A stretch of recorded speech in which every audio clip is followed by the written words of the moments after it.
Okay. Hello everyone, this is Mike. I'm just here to do what I promised, that I would give you a little demo on foiling, and I figured as long as I've got this piece in progress, I'd use this as an example.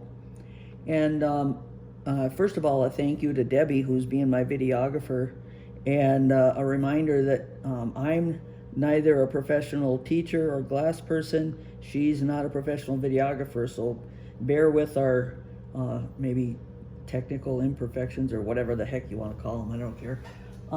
But Debbie, if you can come over and maybe take a look down a little bit, you can see that when I have my piece all laid out here, everything has been ground and most of the pieces lay together pretty well. You'll see a couple of places where there's some little gaps. Don't be concerned about small gaps. Those will fill in just fine with solder.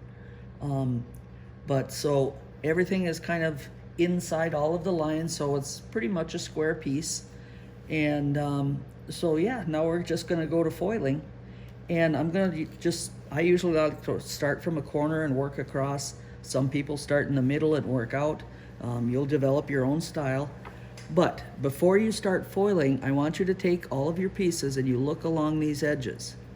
And what I want you to notice is that all of the white that you see here is from grinding.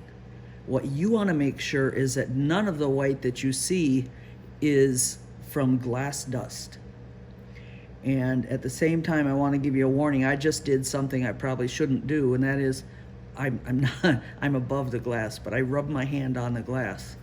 These edges, this edge here and this edge there, are sneaky sharp, and rubbing your fingers across them could very easily cut you.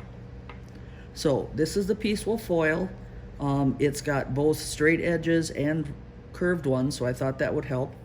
And it doesn't matter when you're foiling whether you've got the finish side up or the face side up or the back side up. It really shouldn't matter because we're going to try to get equal amounts of foil on both sides. So the first thing I like to tell people is when you're starting to foil, the foil will come out upside down, so the sticky side of the foil will be up.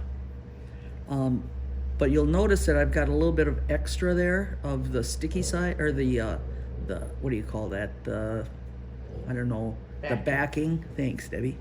I always have a little bit of extra there, and it's always a reminder to me that when I'm done, leave a little bit of extra because it's a little bit difficult to try to peel this backing off. So yeah, that's just an extra note. Then my first step is I use the alligator grip. So between these two fingers, I put the tape. So there's probably got 1.5 inches or so there, and I'll peel the backing up. So it kind of rolls over my finger like that. And then I will take my piece, and you see down the side, I'm gonna try to lay it out up against the piece about 1 inch worth, where it's equal on both sides. Now, it's not important to be absolutely precise, but you want to be as close as you can so that when you push the foil over the sides, you see what I'm doing here? I'm just laying it down, again, equal on each side, and then I'll rub my finger back to press it down. And we'll just go around the whole piece. But you want to make sure that you've got an equal amount of foil on each side, as close as you can, all the way around, because the foil is what is providing the surface for the solder to stick to.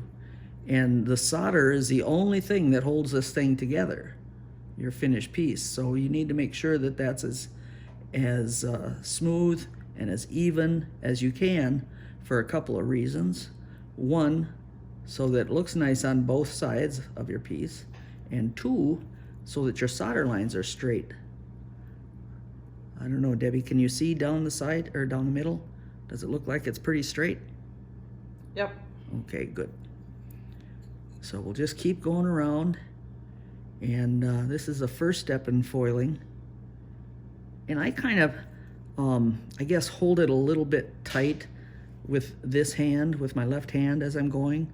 And of course, if you're left-handed, you just mirror this process. Use your other hands and do the same basic procedure.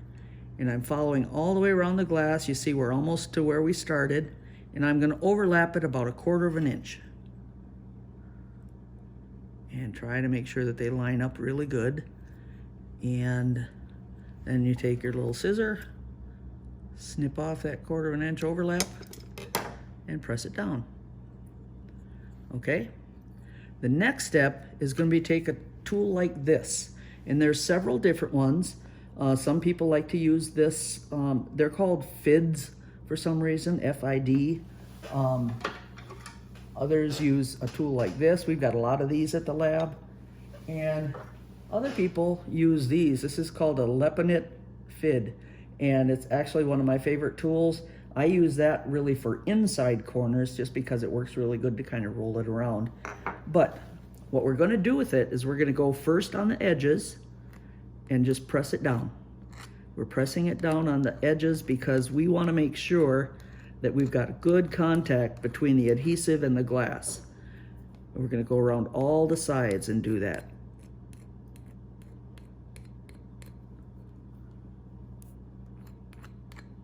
And it really doesn't matter. People have asked me, does it matter what order you do it in? No, it doesn't matter that.